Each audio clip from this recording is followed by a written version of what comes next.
So my good friend Sunny Nowell from the Randolph Regional Animal Shelter is joining me on DHA's Rock and Ruff Roundtable to talk about a program that I absolutely love. I think just hearing the words foster to adopt make people feel really comfortable, because when you're bringing a new family member into your home, you want to make sure it's the right fit.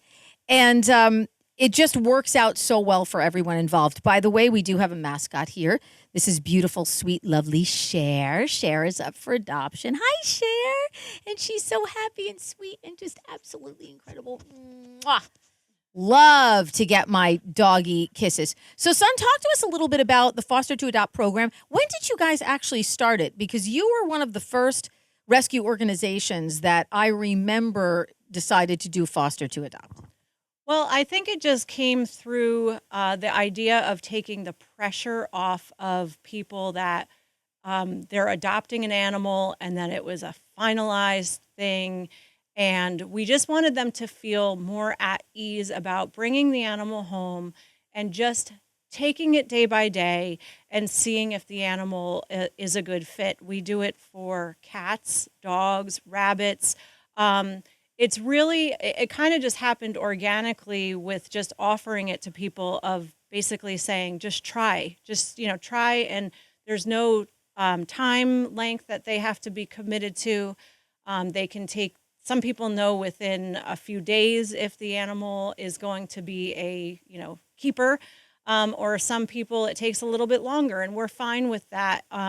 We keep the animal listed for adoption during that time frame and let people know that the animal is in a foster to adopt situation, and we'll still accept applications so that if it doesn't work out, we can refer back to them. But it's really just a nice way for a person to take a dog, a cat, a rabbit home and just see if it's something that will fit into their lifestyle, if it's the right match. Some animals, and especially dogs, have different energy levels, and sometimes you don't know that until you take them home and they get settled. Right now, currently at the shelter, we have 2 or 3 dogs that are in the Foster to Adopt program. One, it only took 2 days for the person to know that the dog isn't going anywhere and she's in love with him.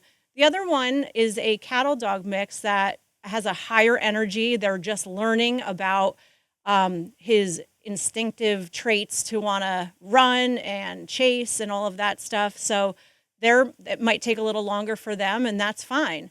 So it's just it's a way to just take the pressure off of thinking that, it's a finalized adoption.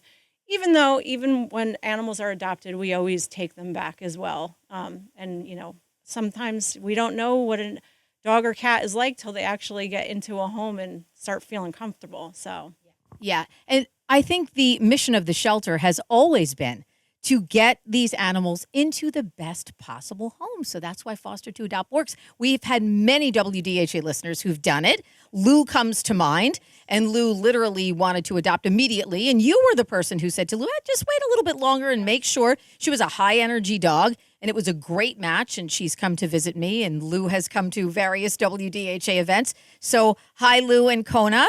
It's nice to see that your adoption, your Foster to Adopt, worked out really well. And you've said that the actual return rate for doggies or cats coming back to the shelter is very, very low, because people love this program. Everybody feels very at ease with it. And that has really been more of a success for you guys than if you didn't have it. Absolutely. I, like you just said, recommend people to take it this way and to do the Foster to Adopt, because sometimes people, they're so excited and they want to just adopt, which is great also. But in dogs and situations like where we had a wild child, Kona, I want to make sure that people get a true feel for what they're signing up for. So that's why I say, might as well go this route and just, take the pressure, take the ease off, get to learn each other. And sometimes even if it isn't a good fit, sometimes the folks will still hang on to the dog and just truly then just foster. They'll open their homes to just keeping the animal till they find a permanent home, which is nice. Really nice too. Yeah. Doggies get out of the shelter and they get to live in a home environment. You learn a little bit more about them. I have been a Foster to Adopt person, and I have been a foster failure twice. So both dogs, Rosie came to me as a foster to adopt. She was a young pup and I had an older dog and I was fostering her to adopt her. And of course she never left. So I'm somebody who has had experience with it. And it really, really is a good feeling. And it's great because, you're working with a dog and you're learning about the dog and the dog is learning about you. And I just love it. And it's been so successful for the shelter. The other thing I want to say is in the situations where it's not a good match for whatever reason and the animal comes back to us, I always tell people that is okay. That gives us the feedback of what maybe this dog or cat does need, what kind of home would be better for them. It gives us the insight of what the animal would be like in a home because we only see them in their kennel environment. So we know what they are like, in that type of controlled environment. So even if it doesn't work out, it actually still gives us wonderful information to then better place the dog. I love it. Sunny, Randolph Regional Animal Shelter, the Foster to Adopt program has been a smashing success. And I just wanted you to talk about it a little bit so people can get an understanding for what it is. And thank you so much. And look at Cher. How good is Cher? She's just so, come here, Cher. You're so good. I just love you. Thank you, my little love. You've been so good. And thank you for checking out the Rock and Ruff Roundtable. We're going to go play with Cher now.